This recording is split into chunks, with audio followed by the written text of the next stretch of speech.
When it comes to FLR, I think there's something I would actually consider to be good news right now when it comes to it. Now, even though nothing I say is financial advice, I'm going to talk about this news first, and then later on in the video, I'm going to talk about why FLR, which is FLR's native token, at the idea of 25 cents, why it hasn't left my mind. But besides that, what is this supposedly good news in my perspective, right?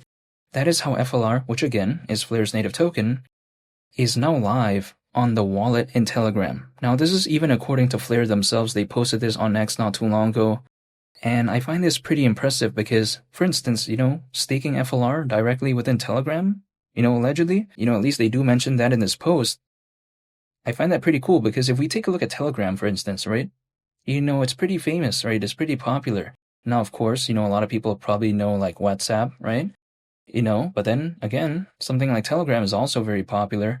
So overall, I like what I'm seeing here. I just think it's pretty cool. It's pretty interesting. When I take a look at this, I think it's a pretty good victory when it comes to FLR. Now, FLR fundamentally, I still think still has a lot yet to prove because it's not the biggest project out there and it's not really that massive in the grand scheme of things, despite, FLR having a market cap right now of over $1 billion.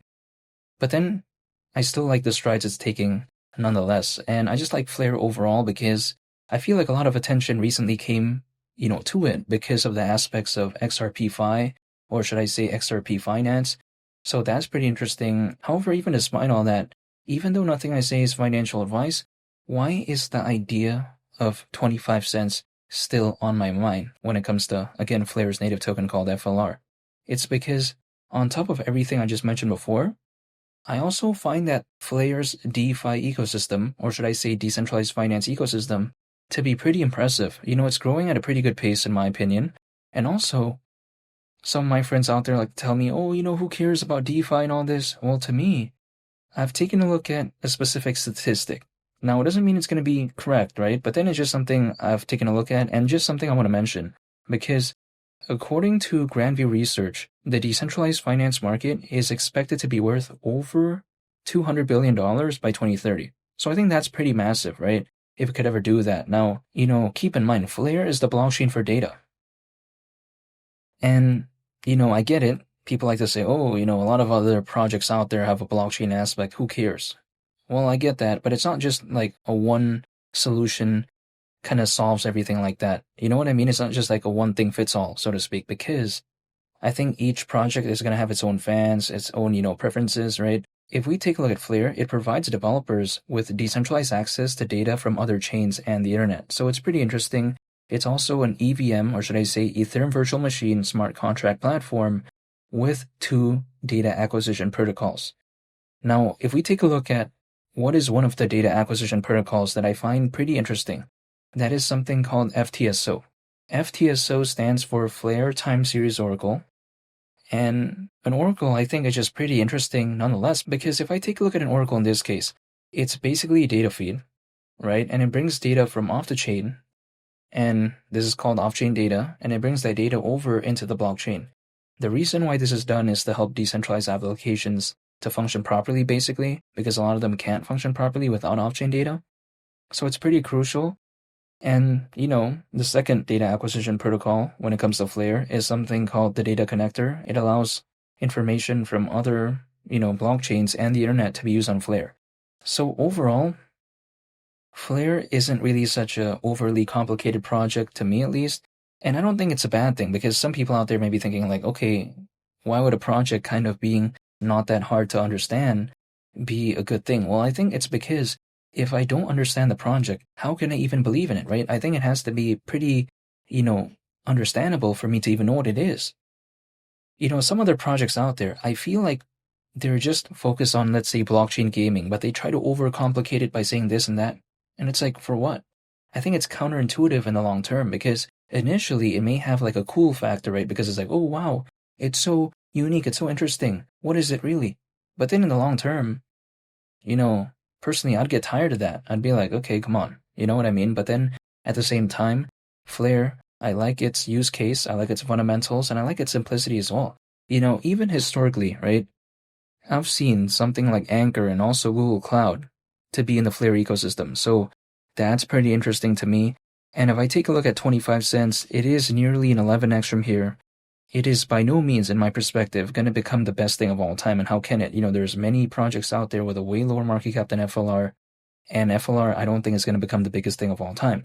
But I don't mind though, because I am not looking for a 100x or something like that. That's not my sort of style. That's not what I'm looking for. Personally, I'm looking for a project that is pretty okay in size, right? But then not too massive, but then not too small either. So when it comes to something like FLR, it does fit what I'm looking for. And again, FLR, 25 cents, nearly 11x from here, and market cap at that point, considering current circulating supply, would be around 19 billion. So it's nothing really that outlandish to me. I mean, BNB, this cycle reached a new all-time high. But then even if we take a look at back in 2021, market cap at one point was over 100 billion. And again, that was years ago, back in 2021. Supposedly right now, there's over 600 million crypto owners, which is allegedly more than ever before in history. I also take a look at the Bitcoin ETF and the Ethereum ETF, which I actually think is a good thing for FLR because, again, FLR does have an aspect of Ethereum virtual machine. And yeah, just overall, I like what I'm seeing when it comes to FLR. Now, the exact moment in time FLR is going to do something, that is completely beyond my control because I cannot demand FLR to do this or do that. I can't demand the market to do this or do that either. Even if I pulled up a price chart, right, and I drew random triangle, I drew falling wedge pattern, something like that, the market literally is not going to care about that, right? So to me, I'd rather just dollar cost average, hold, and I just wait. And that's literally about it because staying patient is the only thing I can do, actually. I mean, I can't demand the market to do this or do that. But then by just preparing and treating it like a marathon, the way I view it is this. If let's say there is a moment in time in which FLR does something, which actually as of late it's had a pretty good recovery. However, again, if it has that next leg up, hypothetically I'll be prepared by just holding and just waiting. I'm not telling them to do anything, by the way. This is just personally what I'm doing. The way I view it is this. If let's say I'm running a marathon, right? And I want to practice to run that marathon. I'm not going to know what's going to happen along the journey, right? Maybe at the 3rd mile, it starts raining. Or maybe I have to take a detour, like a different route where, let's say, it suddenly had a change in route. Who knows, right? There's a lot of variables. But there's one thing I can do, and that is just prepare for that marathon, right? So then, whatever comes along the way, there's a way to kind of handle that through preparation. It's no different, I think, at least in my analogy, to this market, because whatever happens, it's going to happen. I have no control over that. The only thing I can do is prepare, which is what I'm going to do by just holding and just waiting, and that's about it. But then again, I just wanted to talk about this, news real quick because, I find it pretty interesting. And I want to say thank you for making it this far in this video. Thank you for watching. I greatly appreciate it. And also, feel free to subscribe if you enjoyed this video. I'd greatly appreciate that. It's been Lee the Captain, and I'll catch y'all on the next one. I'm out. Peace. Bye.